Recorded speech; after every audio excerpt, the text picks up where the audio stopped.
Okey. Assalamualaikum warahmatullahi dan salam sejahtera. Selamat datang ke episod ke-7. Anda Tanya Pakar Jawab dibawakan khas dari Pusat Perubatan Universiti Melaya di laman Facebook Live PPUM.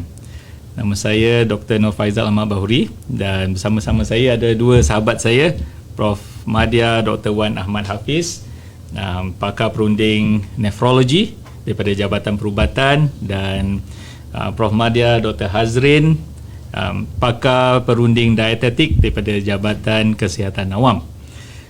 Pagi ini kita akan berbincang satu topik yang lain daripada COVID-19, tapi yang berkaitan dengan apa yang kita lakukan sekarang, iaitu puasa dan kesihatan anda.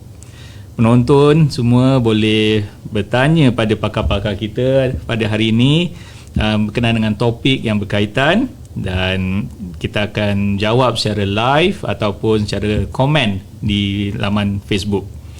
Topik hari ini ialah satu topik bermusim yang setahun sekali je yang kita akan bincangkan, which is berpuasa dan kesihatan. Ya. So kita dah seminggu berpuasa. Ya. Dr. Hafiz, macam mana puasa seminggu ni? Okay. Terima kasih Dr. Faizal kerana menjemput. Dua benda lah kot. Satu, berat dah kurang. Satu timbang pagi tadi Hazrin 1.8 kilo dah kurang. Alhamdulillah. Tapi banyak lagi lah nak kurang. Yang kedua, saya rasa masa lah kot. Sekarang tengah COVID, so clinical work memang sangat berkurang. Lepas tu masa lagi banyak, boleh balik awal sikit, boleh datang, boleh buat sikit. Hazrin?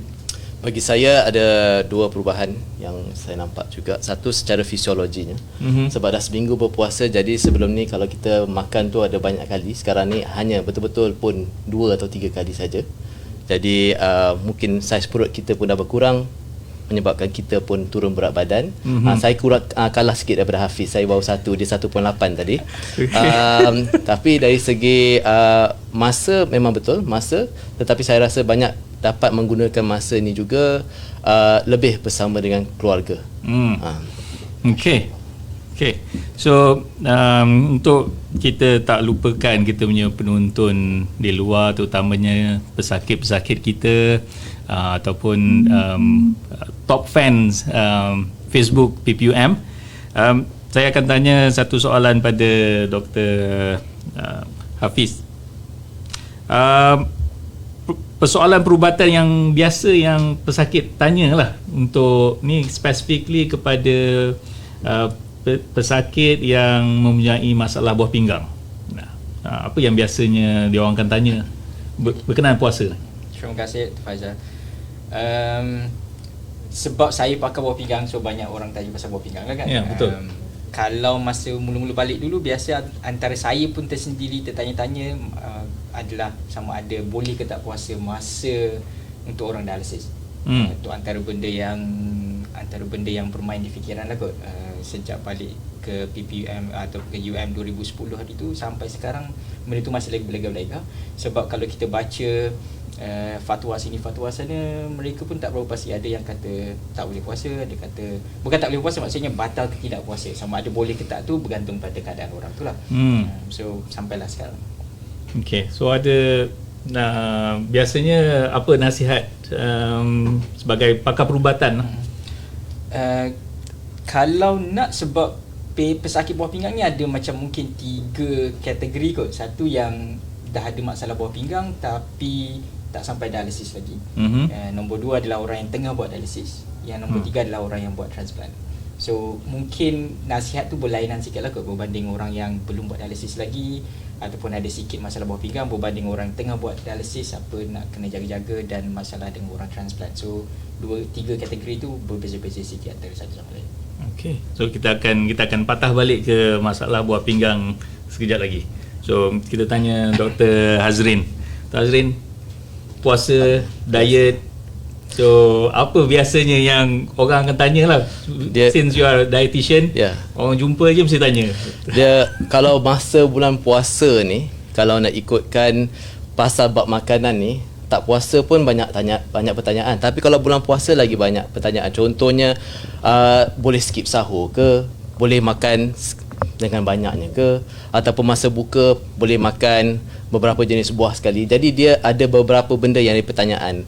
Ada juga yang bertanyakan sama ada boleh banyakkan minum air manis masa buka, ataupun apa yang perlu ambil masa more. Perkara yang sama juga diulang, tetapi ada lebih spesifik kalau macam pesakit. Contohnya kalau masa dia mengandung, dia tanya boleh ke macam mana nak ambil atau tidak. Kalau pesakit macam tadi buah pinggang, makanan kalau macam bergaram ni macam mana. Jadi dia mengikut kepada jenis pesakit tersebut jugalah. Jadi memang agak luas kalau bab makanan ni. Macam orang Malaysia memang suka makan kan. Betul. So dalam bab penjagaan kesihatan, air adalah satu benda yang penting untuk badan, dan bila kita berpuasa kita tak boleh minum air ni dan tak boleh makan. So apa yang lebih penting?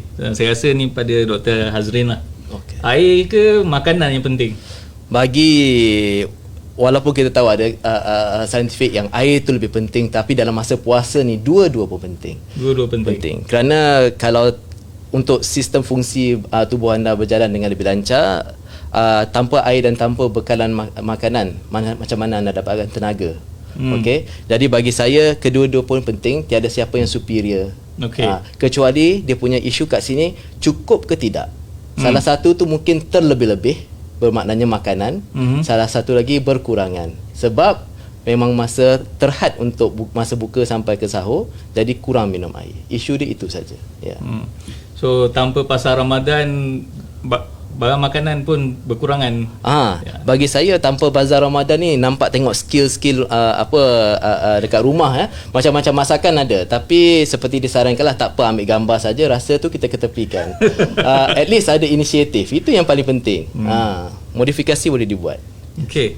So masih dalam masalah air, Dr. Hafiz, air buah pinggang dia complicated sikit. Okey, kita mudahkan. Kalau mudahkan, kena minum banyak lah kot. Kebanyakan pesakit yang belum lagi buat dialisis, biasanya kita tahu Ramadan menyebabkan orang akan hilang air. Orang healthy pun akan tak cukup air. Manakala orang yang apatah lagi orang yang memang memerlukan air yang cukup, memang akan kemungkinan kurang air lah. So saya rasa memang kena berganda-ganda dia punya effort untuk naik minum air tu. Kecuali lah kalau orang tu memang ada masalah dengan air, kaki dah bengkak, sesak nafas, ataupun orang dialisis memang tahu tak boleh nak minum air banyak sangat, then tu kena jaga-jagalah. Tapi secara general memang orang ada masalah buah pinggang kena minum air, kena pastikan cukup. Tadi Dr. Hafiz cerita pasal pasien yang berlebih air lah. So contohnya sakit jantung lah. So diorang pesakit perlukan penjadualan ubat yang seragam. So macam mana pula kita nak adjust ubat ni? Okey. Kalau air, saya rasa ialah masa kita tak puasa, yang malam tu dah buka puasa tu, kena minum lebih air lah. Antara cara untuk kita check, boleh timbang berat badan, dia senang. Hampir semua rumah ada dia punya penimbang kot. So biasanya Ramadan ni kita expect mungkin 1 kilo hilang. So pastikan tak berlebih banyak ataupun tak berkurang banyak. Manakala dari segi ubat tu, saya rasa kebanyakan farmasi boleh bagi nasihat lah. So siapa yang makan 2 kali sehari ubat, dan instead of makan pukul 8 pagi, kita makanlah masa sahur dan makan masa berbuka. Siapa yang makan sekali sehari, dan biasanya orang makan masa berbuka. Yang 3 kali sehari tu complicated sikit, kena tanya doktor sebab nak tahu ubat jenis apa. Tapi dah jarang kot ubat yang 3 kali sehari sekarang. Okay, so ada jenis ubat yang kita boleh tukar untuk kurangkan dos di siang hari lah. Untuk biasanya tengok ubat lah. Kalau yang kebanyakan dos, biasa dia tak kurangkan sangat, kecuali lah macam insulin ke, ataupun ubat kencing, certain ubat kencing manis yang mungkin memang sengaja dikurangkan. Tapi ubat lain biasanya dia cuba kekalkan lah. Okay. So macam Dr. Hazrin kata ni banyak lebih kepada aktiviti berkeluarga lah sewaktu berbuka puasa. Betul. Okay, so apakah nasihat-nasihat pada penonton kat sana untuk prepare makanan ni? Dia kalau nasihat yang perlu kita lihat bila kita membekalkan makanan, sebab dalam rumah kita kadang-kadang ada salah seorang tu berpenyakit, contohnya kencing manis, dan mungkin ada juga anak yang sedang membesar. Jadi antara yang paling penting sekali kena tengok waktu makan tu, macam saya cakap tadi awal-awal, bila kita berbuka tu, kita kena berbuka, kalau boleh kita ambil sedikit snack dia dulu sebelum kita, lepas tu kita boleh semayang, dan baru kita mengambil makanan yang lebih berat lah. Okey. Yang penting kat sini adalah, bagi kalau mereka ada anak yang sedang membesar, waktu sebelum tidur tu mungkin dilengkapkan dengan susu ataupun minuman lah. Dan sahur tu kita lewatkan. Tetapi mungkin juga ada yang merasakan pada masa yang ini mereka tak boleh nak makan secara banyak. Okey, jadi kena pandai pilih jumlah makanan tu. Macam contohnya saranan Kementerian Kesihatan masih cakap lagi suku-suku separuh dan sebagainya. Gunakan portion yang ini. Macam saya cakap tadi, dalam keluarga mungkin ada yang kencing manis. Okey, kajian ada menunjukkan barang sesiapa yang ada kencing manis tu mulakan dengan sayur-sayuran dahulu. Sebab daripada kajian tersebut menunjukkan mereka yang dah mulakan dengan sayur-sayuran dan diakhirkan dengan karbohidrat, gula darah mereka lebih baik kawalannya.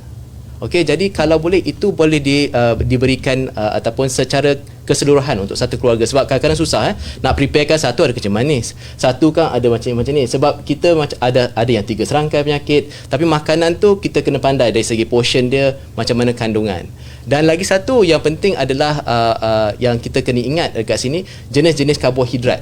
Jenis karbohidrat yang kita kena pilih kat sini adalah untuk membekalkan tenaga yang lebih panjang. Jadi kalau nak membekalkan tenaga jenis panjang ni, bermaknanya dia mesti indeks glikemiknya rendah. Contohnya dari segi oats ataupun beras mati ataupun roti mil penuh. Jadi benda-benda macam tu yang penting untuk membekalkan tenaga, dan juga untuk kita memastikan kita cukup keperluan vitamin dan segala-galanya. Jadi ini yang saya tunjukkan.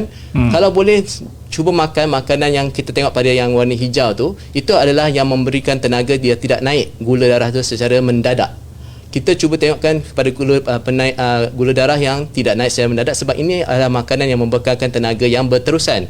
Contohnya dari segi dal dan sebagainya. Tapi kalau yang kita biasa makan beras yang dah terproses putih tu, jadi kandungan vitamin, kandungan serat dia sangat rendah.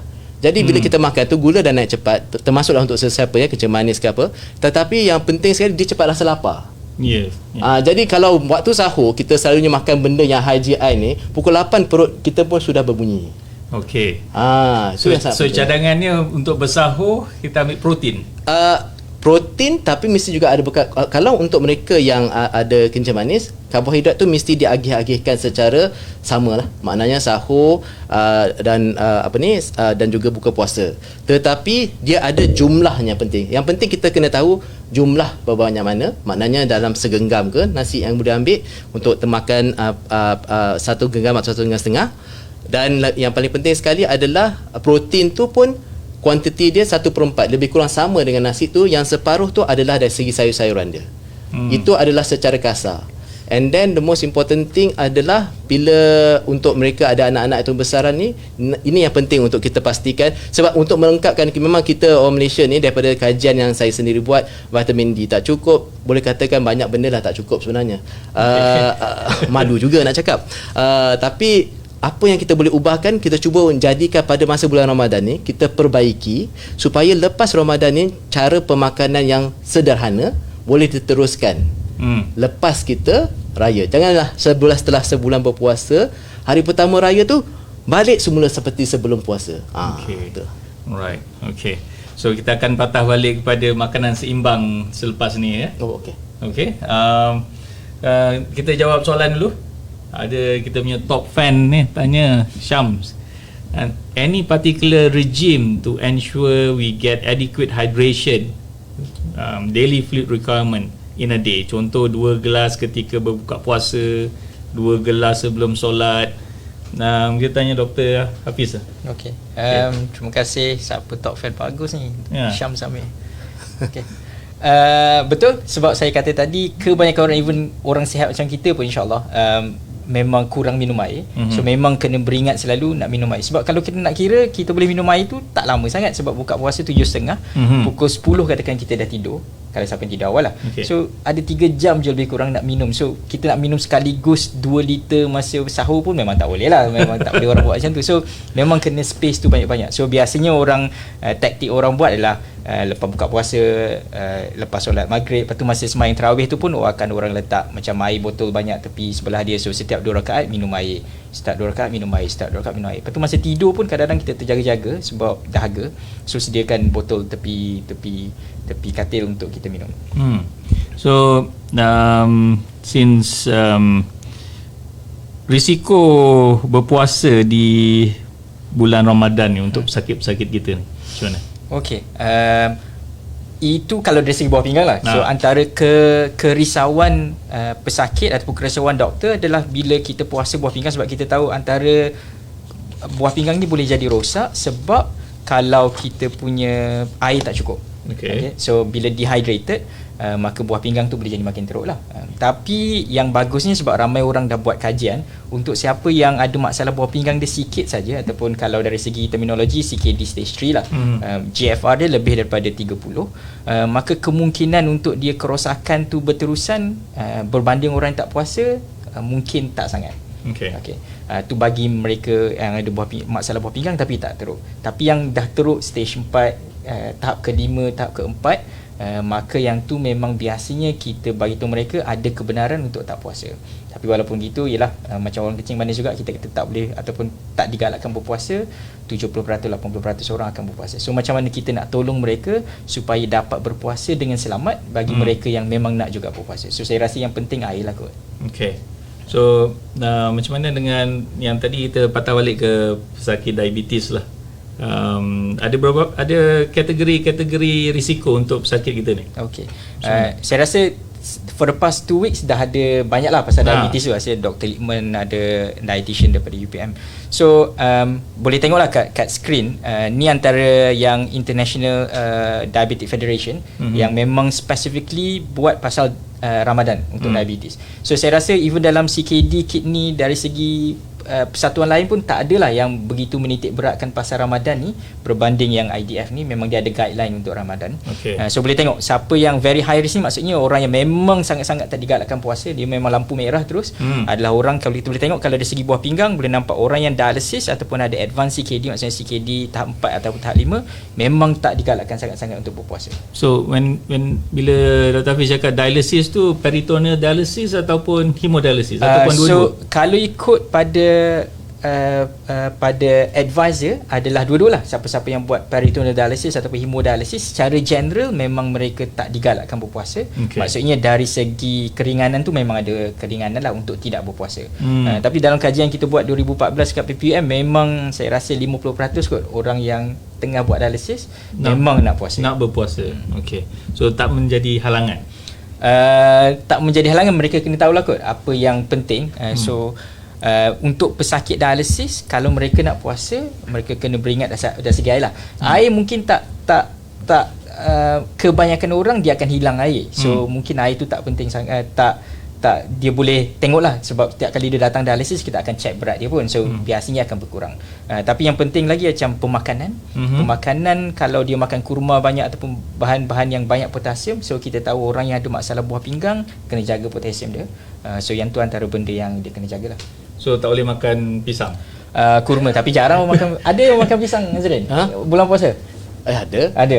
Kurma lah kot. Kurma dia selalunya kurma sebabkan walaupun makanan sunnah, tapi yang dia kena tahu berapa bilangan dan tengok jenis kurma. Kalau macam kurma, kalau yang saiz kecil tu bolehlah, kalau ada yang kencing manis tu 3. Tapi janganlah kalau dah ada kencing manis lepas tu ambil pula kurma madu tu sampai 3. Dia punya saiz kan besar. Majul ke. So you kena tengok dia punya, kalau yang macam tu besar, actually amount dia sepatutnya 1 je. So macam saya cakap, nak makan tu boleh, tapi you kena tengok dari segi bendanya, saiz dia macam mana. Itu salah satunya juga. So Tazrin ada tunjuk, ada bawa slide yang final tips mungkin yang ada gambar apa pemakanan portion tu. Nak kita bincangkan yang tu? Boleh. So untuk kepada untuk penonton semualah, ini adalah konsep pemakanan Ya, suku-suku separuh yang disarankan oleh Kementerian Kesihatan, tetapi kita boleh menzoomkan atau memfokuskan lagi pada bulan Ramadan macam mana. Jadi kat situ dia agak complete lah ataupun lengkap dari segi protein dia, banyak mana yang boleh ambil. Suku bermaknanya yang penting sama ada ikan ataupun ayam ke ataupun ke kacang yang anda perlu ambil, pilih potongan yang mana kurang lemak dan cara masakan yang rendah lemak. Sebab walaupun kita tahu ya, ada setengah suka masak gulai, ada setengah, tapi kita boleh buat alternatif, okey, ataupun kita boleh buat alternate days, maknanya kita selangkan hari yang boleh ambil. Kedua tadi macam mana Dr. Hafiz cakap tadi, air kosong. Memang banyak kurang minum air kosong, terutama pada masa ni dah tak ada bazar Ramadan ni, kurang sikit lah banyak minum air tebu. Selalunya kalau ada bazar Ramadan, first orang attack adalah air tebu ataupun banyak-banyak air manis. Walaupun boleh buat sendiri, tapi saya rasa gunakanlah pada masa MCO BKP ni untuk kembali kepada pemakanan yang sihat. Buah-buahan ni selalunya orang akan tertanya, boleh makan buah sebelum ke selepas ke, tak ada masalah. Kecuali kalau anda ada penyakit kencing manis, karbohidrat dari segi buah-buahan dan juga dari segi nasi tu kena difaktorkan sekali. Jangan terlebih ambil dia. Jenis sup ataupun kuah kalau boleh yang rendah lemak lah. Okey, dan sayur-sayuran ni, ini sebagai contoh salad, tapi anda nak letak ulam ke, nak letak apa ke, boleh. Kita lebih kepada kalau boleh yang lebih senang nak didapati. Yang suku tu dari segi karbohidratnya lah. Itu secara kasar, tetapi macam kalau satu family lah ya, ada anak yang sedang membesar, ada yang kita ni makin kita usia lebih pada 30 tahun ke atas, kita punya basal metabolic rate makin berkurang. Okey, maknanya kadar metabolisme asas kita makin berkurang. Jadi kita tak boleh bila umur dah 40 makan macam umur kita 15 tahun. Itu yang masalah selalunya. Okey, bukan dah kata lupa diri, tapi yalah, selera tu masih ada. Tetapi maksud saya kat sini, kalau macam budak yang sedang membesar tu, ya dia boleh ambil ekstra sedikit protein dengan karbohidrat tu, tak ada masalah. Tetapi pelengkap dia, contoh bagi kalau anda ada orang tua yang ada di rumah juga, sebab kita mungkin jaga ya dengan kita punya parents ke apa, make sure malam sebelum dia tidur tu, kalau dia ada tak ada kencing manis, dia boleh ambil susu yang biasa. Bukan saya masukkan susu pekat manis, tapi susu yang biasa, yang kita susu tepung ke apa, untuk melengkapkan cukup kalsium dia. Tetapi ada juga makan-makan tinggi kalsium yang you boleh masukkan dalam sini, ikan bilis dan sebagainya. Tapi cara masakan tu yang penting lah, kena rendam sebelum and then baru kita goreng. Jadi sebenarnya kalau anda di makanan yang sihat ni tak semestinya mahal. Itu first konsep yang kita kena ingat lah. Okay? Selalunya bila kita kata makanan sihat je, orang terus teringat salad. Janganlah kita ikut salad all the time. Kita ada ulam. Kita ada ulam. Itu Malaysian salad. Okay, so kita ada soalan daripada Joanna. How to prevent binge eating during buka puasa? I think many Malaysian love having their coffee and dessert. Is there any way to reduce craving? Okay, yang ini saya boleh cerita dari segi pengalaman saya lah, sebab saya memang suka minum kopi. Satu hari 3 kali, pagi, tengah hari, petang. Jadi seminggu sebelum puasa tu saya dah training lah, saya tak ambil kopi. Memang pening kepala, memang rasa tak selesa. Tapi towards di bulan puasa, saya rasa dah stabil. Dah stabil. Okay. Dr. Azrin? Okay, bagi saya, mereka yang boleh, ataupun saya sendiri pun suka penggemar kopi ya. Tapi bagi saya, bila kita buka puasa tu, bila you minum air kosong, dan juga anda boleh ada air kopi, because dia akan mengambil, sebab dia merupakan satu diuretik, dia ada kafein. Dan kalau anda akan pergi ke toilet pun lebih kepada sebelum pukul 10, pukul 11 tu. Yang lebih kita cuba kurangkan banyak minum kopi pada waktu sahur, because pada masa itu you really need, kita perlukan air tu sebenarnya. Jadi kalau boleh kita tak ambil kopi. Tapi kalau sesiapa yang memang sangat-sangat dia kata otak dia tak berfungsi tanpa seteguk kopi, okay, that one I akan cuba encourage them to cut down dia punya caffeine tu punya dosage, ataupun daripada biasa yang dia minum 1 cawan, suku cawan, at least just for a bit of taste. Tapi for me, for the past my own personal experience and everything, you can cut down masa sahur, but you can actually have it masa buka puasa. Okay. So, saya dah tak ambil kopi dah 2 minggu dah. So, okay, tu berkenaan dengan diet. So sekarang ni kita akan tanya Dr. Hafiz persoalan-persoalan yang biasa ditanya berkenaan dengan prosedur ataupun ubat yang diambil sama ada dia membatalkan puasa ataupun tidak dari segi perubatannya. Ya. Okey. Kalau dari segi dialisis itu sendiri, memang macam saya kata pada permulaan tadi, lain negara, lain dia punya batal ke tak batal. So kalau contoh Saudi Arabia akan kata dia batal sebab dia rasa dialisis macam bekam, dan bagi mereka bekam tu adalah batal masa puasa. Bagi kita tak, mazhab Syafi'i tak batal lah untuk berbekam. Ada juga yang rasa masa peritoneal dialysis sebabkan kita masukkan air dalam kita punya abdomen kita, dan air tu ada glukos, maka ada ketikanya memang setiap kali kita letak air dalam tu akan ada serapan glukos tu ke dalam badan kita yang akan kadang-kadang memberi kita energi. So ni antara persoalan-soalan yang nak kata batal, ada macam ciri-ciri boleh batal juga, tapi lah bukan makan minum. Manakala nak kata tak batal, memang ada fatwa-fatwa yang kata tak batal. Alhamdulillah saya baru sedar semalam yang fatwa daripada Mufti Wilayah tahun lepas, 2019. So boleh baca lah dia punya gaya isyad Bayan Linnas. So boleh baca dia punya perbincangan dan sebagainya, dan last kali mereka kata bahawa insyaAllah tak batal. So siapa yang nak puasa waktu siang hari, memang puasa siang hari lah kot. Siapa yang nak puasa masa buat hemodialisis ataupun peritoneal dialisis, ikut pada fatwa daripada Mufti Wilayah, dia kata tak batal. Tapi dari segi boleh ke tak puasa tu kena bincang dengan doktor lah. Tapi dari segi batal ke tak puasa tu, bagi mereka tu tak batal. Okay.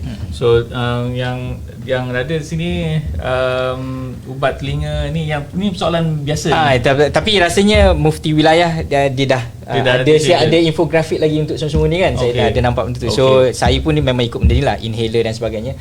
Inhaler tu memang orang bincang lah kot, sama ada puff yang kita ambil tu ada kan sebut-sebut dia yang lekat kat leher kita, dan kadang-kadang bila kita telan akan masuk dalam perut kita. Tapi lah persoalan bagi saya setuju Mufti Wilayah kot, sama ada itu ada dikira makan ke minum ke, ataupun setakat ialah asap masuk dalam kita punya kerongkong dan masuk dalam perut kita. So saya setujulah kot untuk semua ni. Okey, kita cuba jawab last persoalan sini daripada Annie Farhana. Doktor, ada segelintir pesakit diabetes merasakan tak mengapa makan kuih muih, minum air manis dengan kadar lebih daripada biasa ketika berpuasa, ketika berbuka puasa, kerana beranggapan mereka telah berpuasa setengah hari. Apa pendapat doktor tentang perkara ini? Okay, so kita pergi ke dari segi medical first, and then we go to dari segi dieting. Okay, so secara general, apa efek fasting kepada pesakit diabetes dari segi HbA1c dia? So secara general memang lebih kurang 0.5% kot dia akan berkurang HbA1c dia untuk orang yang healthy lah. So sebab tu siapa yang memang kalau gula dia memang uncontrol sebelum puasa, maka kita biasanya tak turunkan sangat dia punya ubat, sebab kita tahu dia ada, kita bagi leeway, dia akan turun automatik masa puasa. Manakala siapa yang memang dia punya puasa dia sangat gula dia sangat bagus sebelum puasa, maka memang kita akan turunkan sikit ubat dia, sebab kita tahu puasa tu akan menyebabkan dia punya kekurangan gula. So secara logiknya, yalah, orang tu kata saya dah puasa lama, tapi saya rasa boleh kembali kepada jangan buat lebih-lebihan. Lepas tu kita ada blood sugar monitoring, di mana kita boleh check sendiri blood sugar kita masa puasa, outside puasa, untuk pastikan kita tak ada gula rendah dan tak ada gula tinggi. Okey, Dr. Azrin, ni kita dah berulang kali cerita pasal ni. Ya, pasal lagi sekali. Tak apa. Untuk bagi saya, kalau saya setuju dengan Dr. Hafiz tadi, kalau misalnya kata anda ada penyakit lah, contohnya kencing manis, memang tak boleh, walaupun setelah setengah hari ke anda berpuasa, memang perlu dia punya kuantiti tu yang paling penting sekali. Jadi maknanya kalau kita dah minum air manis, bermaknanya dari segi sama ada buah ataupun nasi kita ataupun roti kita, itu yang kita kena cuba cut down. Maybe ada 1 hari 2 hari yang kita akan terlebih makan lah. Okey, tetapi biasakan sebagai satu habit, jangan gunakan ini sebagai alasan untuk kita berlebih-lebihan untuk buka. Okey, ini salah satunya kalau mereka yang berpenyakit. Tetapi bagi mereka yang so called healthy tapi tak tahu healthy ke tidak lagi, jangan cepat sangat, sebab bila you dah banyak minum sangat air manis, perut you tak dapat nak isi dengan makanan yang penuh dengan nutrien. Jadi anda akan kenyang, Tapi apa yang masuk dalam badan anda dibekalkan dengan tenaga, tapi tenaganya adalah tenaga yang tidak ada vitamins dan tidak, macam orang kata zero calories, zero nutrients actually, more calories but zero nutrients. So masih perlu ada balance lah. Okay. Right. Kita ada tinggal beberapa minit saja lagi. Kita rasa kita buat ulasan untuk topik kita pada hari ini, berpuasa dan kesihatan anda. So saya akan tanya Prof. Hafiz, apakah nasihat terakhir sebelum kita berpisah kepada pesakit-pesakit kita ataupun pada penonton kita di luar sana? Tujuan puasa, walaupun kita rasa boleh hilang berat badan, boleh buat macam-macam lagi lah, ada boleh kurangkan lemak dalam badan lah, boleh dan macam, tapi saya rasa kita jangan lupalah kot, tujuan kita puasa masa bulan Ramadan ni adalah untuk kita mendekatkan diri. So kita gunakan masa, especially masa MCO ni, untuk kita dekatkan dirilah kot dengan pencipta kita. Okey. Prof. Azrin? Saya echo ataupun setuju dengan Dr. Hafiz tadi, adalah untuk mendekatkan diri dengan ilahi. Tapi at the same time saya ada sediakan tips sebab mungkin tadi ada banyak sangat yang kita ni, kalau anda lupa, saya dah buat rumusan. Paling penting sekali masa Ramadan, ingat sepanjang yang mengapa anda makan tu sebenarnya ataupun minum tu, untuk membekalkan tenaga. 4 tips yang paling penting, ingat, lambatkan sahur dengan awalkan berbuka, jaga jumlah makanan, tak kisahlah anda ada kencing manis ke tidak, pengurusan karbohidrat, maknanya berapa banyak yang boleh ambil. Minum air yang mencukupi. Janganlah pula lepas dah minum tu anda pula ambil makanan yang lagi masin, lepas tu anda rasa lagi haus. Lebih-lebih lagi pada mereka yang ada darah tinggi. Okey, dan tips kelima, sebab dalam keluarga ada yang muda, ada yang tua. Jadi kalau yang untuk yang membekalkan pemakanan kalsium ataupun apa yang cukup, pastikan snack sebelum tu ada bekalan daripada sumber makanan yang tinggi kalsium tersebut. Contoh pada sana orang selalu ambil susu lah. Okey, itu saja. Okay. Tips dia. So saya rasa puasa tahun ni adalah satu puasa yang special.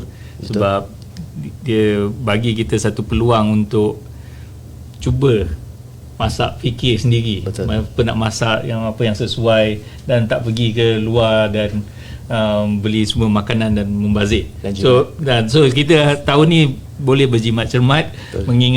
Mengeratkan hubungan kekeluargaan dan sama-sama ialah memerangi COVID dengan cara kita sendiri, dengan tidak pergi keluar dan mengadakan penjarakan sosial. Okey.